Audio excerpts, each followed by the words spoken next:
Good day, and thank you for joining me. I've been thinking about the many beautiful, wonderful wedding venues that I get to go to all over the Western Cape. And I did a whole series of vlogs about the different venues and where I was, and showing bits of my footage of doing the actual weddings and showing what the places look like. And I've decided I would like to just sort of start a series again of doing something similar, in the sense of showing the venues that I go to, do a little bit of footage of the actual venue, show what it looks like, and just give a brief description.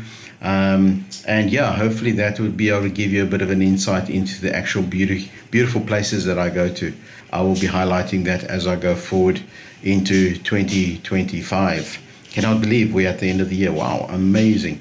All right, guys, so hopefully you enjoy this compilation of just beautiful photographs and of this wonderful place that we call the Western Cape, and the beautiful wedding venues that I get to go to on a regular basis. Please do enjoy.